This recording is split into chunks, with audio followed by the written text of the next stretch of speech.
Doutor Leandro Teles, boa tarde. Tudo bom, Regina? Tudo ótimo. Vamos começar, assim, eu não quero falar muito, porque assim, a gente tem várias atividades para fazer aqui e temos perguntas também. Então vamos lá. Bacana, a gente vai falar hoje de drogas, né? Isso. Drogas são substâncias que vêm de fora do organismo, entram no organismo e transformam o organismo. A gente vai preferir falar hoje mais daquelas que têm predileção por esse órgão aqui. Aquelas que agem no cérebro e que podem causar dependência. Independente de elas serem lícitas ou ilícitas, vamos abordar nesta pauta. Tá. Eu trouxe aqui algumas frases, que são conceitos. Eu vou mostrar esse conceito para o pessoal de casa, é tipo um quiz, me dizer se é verdade ou mentira. Ou se é mentira. E eu também vou dar minha opinião. Eu acho legal, vamos lá. Você vai representar o nosso público, então. Tá bom. Esse é o primeiro conceito, ó. Substâncias naturais não são consideradas drogas. Mentira.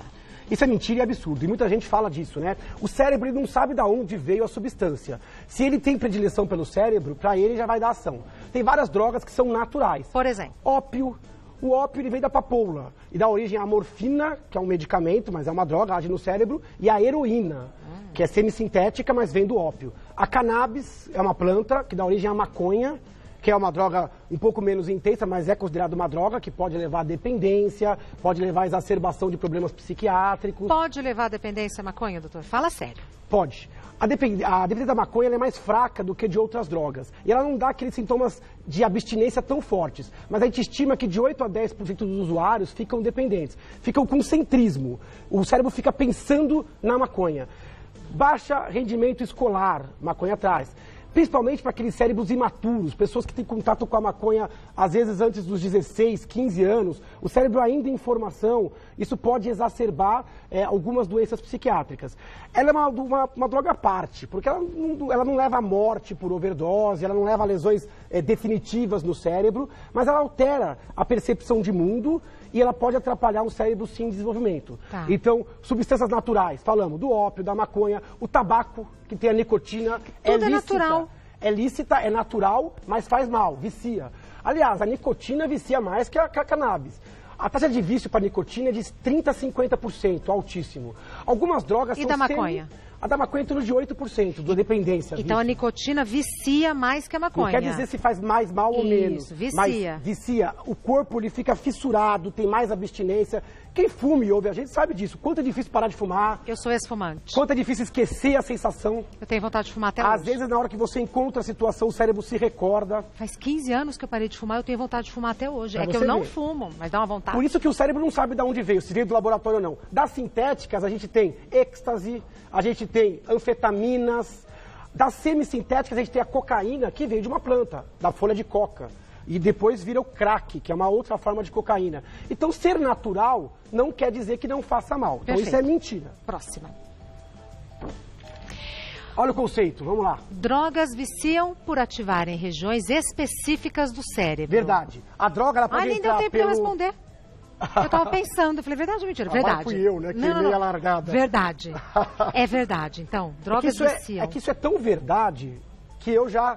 O cérebro, eu vou até mostrar o cérebro, porque a gente fala que a gente traz o cérebro e não mostra, né? Boa. Ó, as drogas, cada uma tem um efeito. Cada droga é um mundo. Cada droga dá um risco agudo, um risco crônico, dá uma taxa de dependência. Mas todas elas... Deixa eu mostrar assim. Todas elas, elas atacam o cérebro numa região parecida. Ó, essa região bem no tronco. Isso aqui é metadinha do cérebro, ele abriu. O cérebro inteiro ele é assim, ó. Isso. E esse é um cérebro de tamanho real, hein? Imagina que os olhos estão para frente e a nuca está para trás.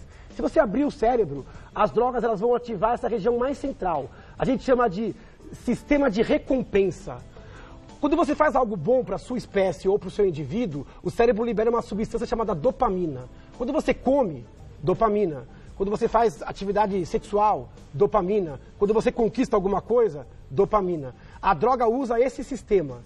Ela vai lá e ativa a dopamina de uma forma totalmente artificial, excessiva.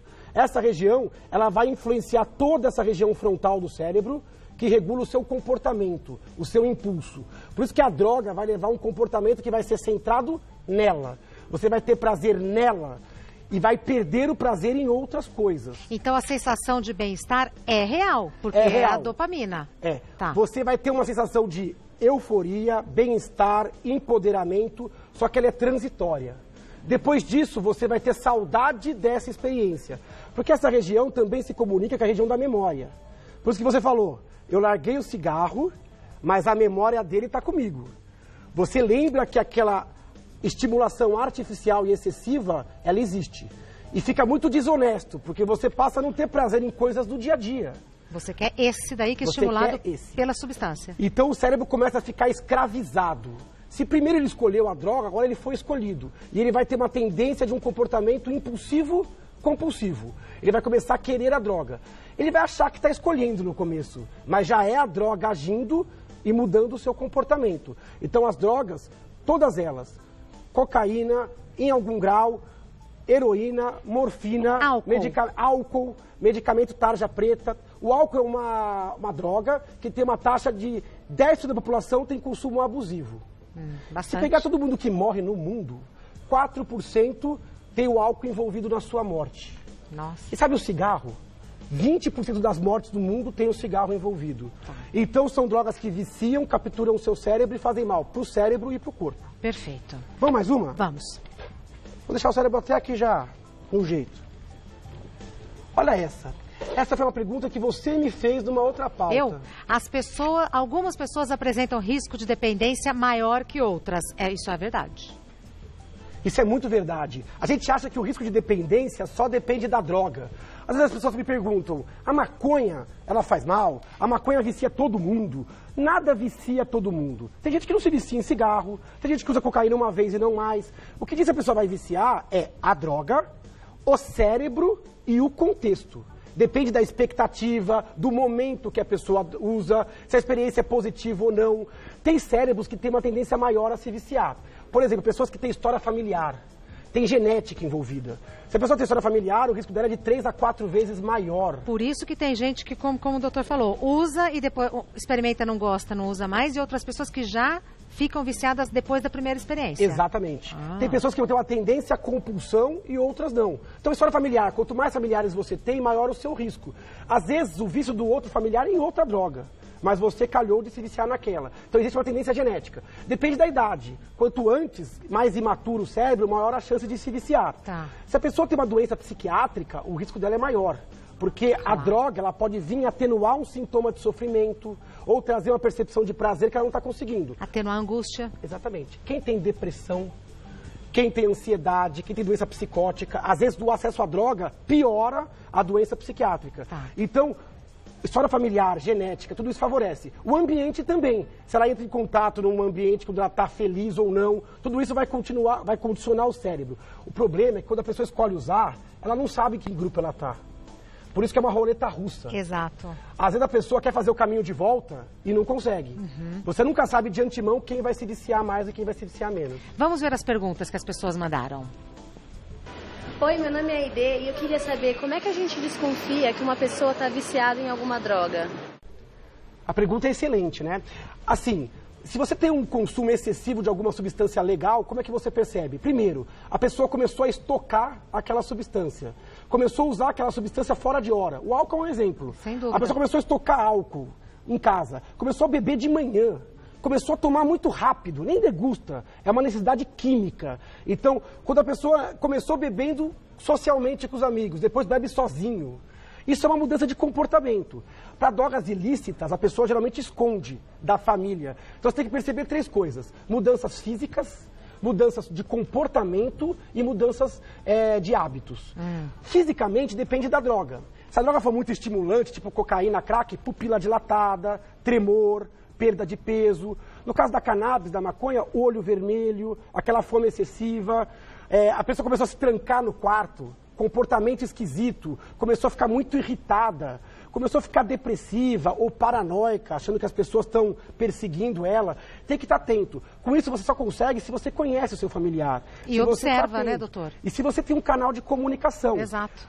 O risco é menor quando os pais são presentes. Sabem aonde os filhos andam, com quem eles andam, como eles empenham o dinheiro. Participa da rotina, então participa observa, da rotina. né? E também tem que manter o canal de comunicação. Tem casas onde a droga é um assunto que é um tabu. O assunto não entra, não se fala.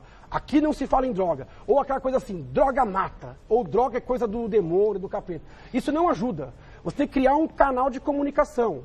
Calma, o que aconteceu, o que não aconteceu, vamos conversar. Em casas que não se fala em droga, a droga entra com mais facilidade. Nossa Senhora, então, tá vendo? isso que a gente está fazendo hoje é terapêutico e preventivo. Próxima pergunta. Oi, meu nome é Luciana. Eu queria saber se o alcoolismo tem cura. O alcoolismo é um dos maiores problemas da atualidade, né? O álcool, ele destrói vários órgãos do corpo. Da pele, ao cabelo, ao fígado, o pâncreas, o estômago e o cérebro. Existem muitas doenças relacionadas ao alcoolismo crônico. Carência de vitamina, demência, esquecimentos. E o álcool, como ele é socialmente muito aceito, então a gente tolera. Para ver que as músicas sempre falam. Alguém sofreu uma desilusão amorosa? Álcool. Conheceu alguém? Álcool. Então o álcool está sempre num momento emocionalmente intenso. O alcoolismo, ele tem tratamento. A gente não fala em cura. Porque alguém que foi viciado em uma substância, ele não se cura. Ele pode ficar longe, mas a briga ela é eterna. Nossa. Se ele tiver contato novamente com situações onde a pessoa vai ter contato com o álcool, se ele fraquejar, se ele estiver emocionalmente instável, a droga volta. A cocaína é muito assim. Às vezes o cara consegue se manter um tempo longe. Se ele vê um filme, vê alguém usando, aquela fissura volta. Olha como a memória da droga é muito forte. Com a heroína é assim, com o medicamento tarja preta. Então tem que tomar um pouco de cuidado com a relação que se tem com esse tipo de substância. Não estou dizendo que tem que fugir como o diabo da cruz. Às vezes, você tem medicamentos que o médico prescreve, mas você tem que ter uma vigilância. Se aquilo se for legal e for excessivo, tem que tomar cuidado na primeira escorregada, né? E sem falar que o álcool também está muito associado a comportamentos violentos. Né, que aí já é uma outra história, muito. Né? Quem bebe e dirige tem um risco de acidente absurdo. Quem saca uma arma, muitas vezes está diante da impulsividade da droga e do álcool. O álcool perturba quem você é. Inicialmente isso é reversível, tá? Mas se você usar demais, você queima muito neurônio. Então aqueles que usam há anos e anos, sabe que o alcoolismo é um problema hoje entre idosos. Tem idosos que começam a beber depois de idosos e outros que bebem a vida inteira e continuam bebendo na terceira idade. Mistura com remédio, tem quedas. E entre as mulheres também está crescendo o uso de álcool. A gente continua a nossa conversa até porque... Só um segundinho antes. Claro. Que ela fez a pergunta sobre o alcoolismo, eu acho que eu me estendi um pouquinho na resposta e não respondi. Então, alcoolismo, o tratamento depende de psicoterapia, grupos de apoio, tipo Alcoólicos Anônimos ou similares, e essa mudança da rotina. Remédio pode ajudar. Então, procurar ajuda médica, além do psicólogo e dos grupos de apoio. Perfeito. Então, não é para se sentir impotente diante do alcoolismo, mas tem que entender que ele não tem cura, ele tem tratamento e controle. Perfeito.